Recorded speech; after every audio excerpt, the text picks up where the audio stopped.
Interview Hindi में दें या इंग्लिश में? इस बात को कुछ उदाहरण के माध्यम से समझते हैं जिससे कि स्पष्ट हो जाए। जैसे आप देखेंगे कि यूपीएससी का जो इंटरव्यू होता है वहाँ पर हिंदी मीडियम से इंटरव्यू देने वाले कैंडिडेट से भी कई बार इंग्लिश में प्रश्न पूछे जाते हैं और वो उत्तर हिंदी में देते हैं। जीडीसी का जो इंटरव्यू होता है उसमें पहले ही आपको लैंग्वेज भरना होता है कि आप हिंदी में इंटरव्यू देना चाहते हैं या इंग्लिश में। यहाँ पर इस तरह का कोई भी लाइन या कॉलम नहीं होती है जिसमें आपको इंटरव्यू लैंग्वेज फुलफिल करना है। इसलिए पूरी आज़ादी होती है कि आप दोनों में से किसी में दे सकते हैं। स्थिति ये है कि आपसे प्रश्न जो है हिंदी या इंग्लिश दोनों में किसी में भी पूछा जाए या हो सकता है इंग्लिश फॉर्म में पूछा जाए कि पूरी लाइन हिंदी हो और जो टर्म है वो इंग्लिश में रहे, तो आप चाहें तो इसे इसी पैटर्न पे आप जवाब भी दे सकते हैं, यानी कि इंग्लिश रूप में। कुछ विषयों में रिस्ट्रिक्शन होता है, जैसे मान लीजिए कि हिंदी विषय आपका है तो आप कोशिश करें कि प्रत्येक शब्द आप हिंदी में ही बोलें, और यदि आपका इंग्लिश सब्जेक्ट है तो आप कंप्लीट वर्ड जो है आप इंग्लिश में बोलें।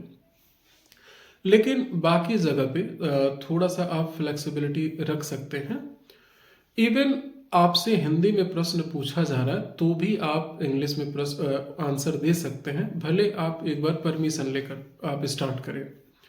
इंट्रो भी अगर आपका प्रॉपरली इंग्लिश मीडियम है तो आप चाहें तो उसमें स्टार्ट कर सकते हैं।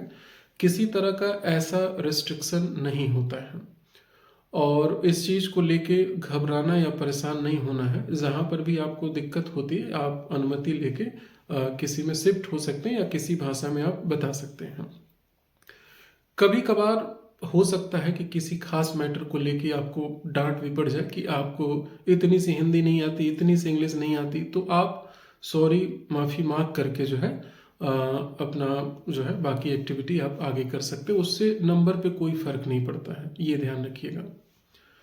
कुछ लोग हैं जिनके साथ थोड़ी मुश्किलें होती हैं कि जैसे मान लीजिए किसी ने प्योर हिंदी मीडियम से सोशियोलॉजी सब्जेक्ट से किया है और पैनल एक्सपर्ट जो है वो इंग्लिश मीडियम में इंटरेस्टेड है, तो भले वो इंग्लिश में प्रश्न पूछे, कोई टर्म नहीं आता तो आप पूछ करके उसका जवाब हिंदी में दे सकते हैं। इसका दूसरा भाग भी है, जैसे हमारे पास एक कैंडिडेट है आंध्र प्रदेश से, उन्हें हिंदी बिल्कुल नहीं आती है। वो ऐसे में वो परमिशन ले करके कंप्लीट अपना आंसर इंग्लिश में दे सकते हैं। कहने का मतलब है कि इन सब से आपके मार्क्स पे फर्क नहीं पड़ने वाला है। आप क्या उत्तर दे रहे हैं, किस तरीके से दे रहे हैं, ये मायने रखता है।